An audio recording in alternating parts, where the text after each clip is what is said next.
Hey Alyssa, I'm glad you're back in town, back home.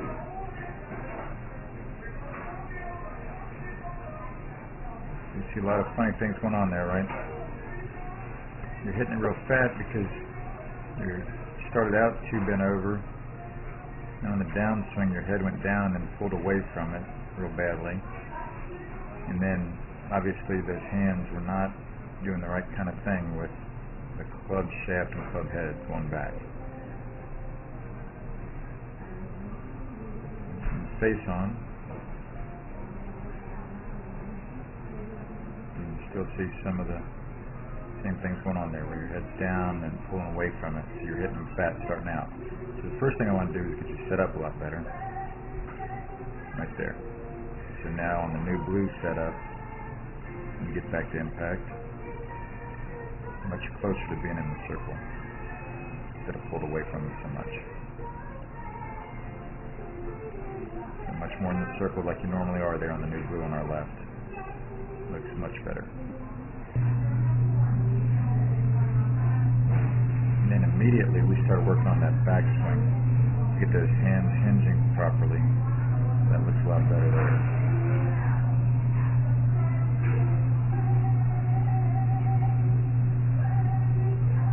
Much better there.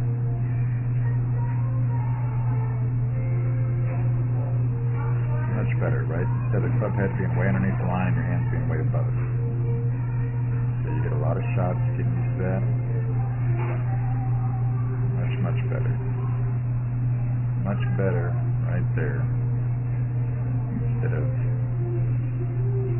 that. Here's the old gold for sure on our right, and the new blue here on our left. Much better.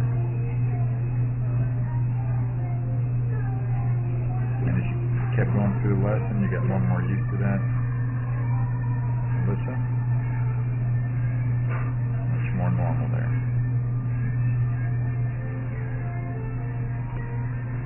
Yep, much more normal there. Your hands hinging it in a much more normal fashion.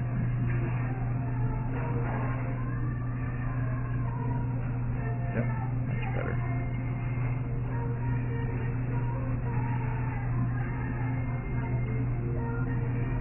And there's the little noise maker. Right there.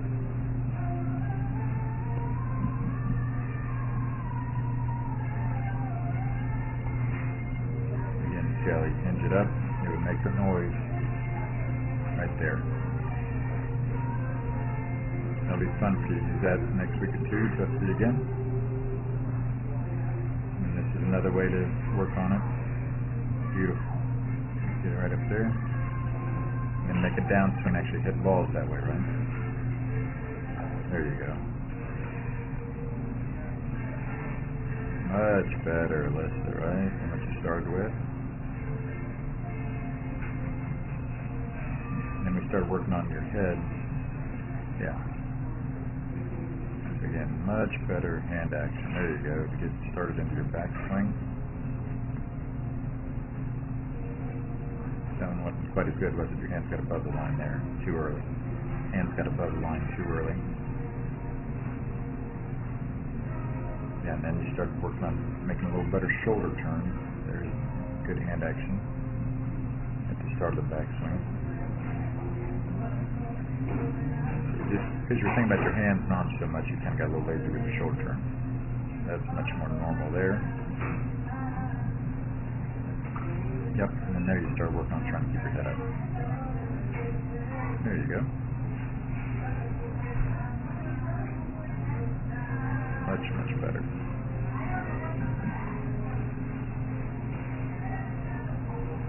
Yep. Much more normal there, listen.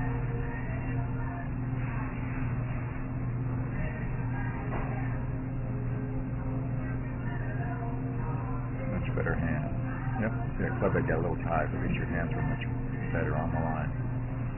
Yeah, so you kind of exaggerated that one.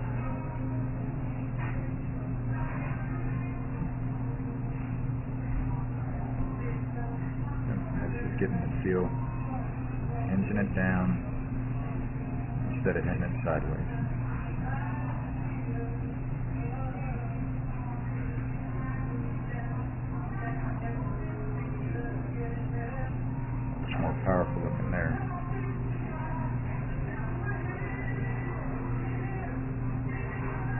Very good drill, right? Get back there and stop. Stop. Yep. And give a little shoulder turn to get your backswing finishing. And down. And there's that skills club. You have to hinge up and down or else the club shaft will break on you.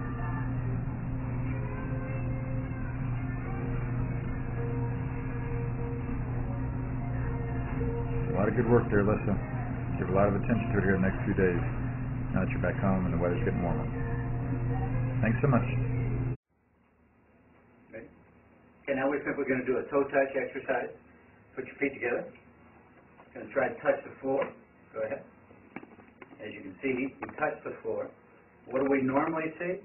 See a lot of athletes go to about this point, that's it. Okay? And the reason they all come in and tell me, they say it's because their hamstrings are so tight, they can't touch their hamstrings or touch their toes. We simply put something in between their knees. Now squeeze your knees. There we go.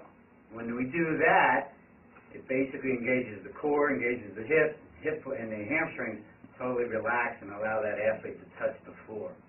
So it's not a hamstring problem, it's more of a hip hinging problem that we see. This is Joel Suggs. I sure enjoyed meeting you down at the Cincinnati Golf Show this weekend and showing you your swing on the 2D equipment that I have. And so I want to take about 2 or 3 minutes to just show you around Meadowlinks. This is the studio I use in the winter for all my students. You see there's the down-the-line camera angle for our 2D equipment.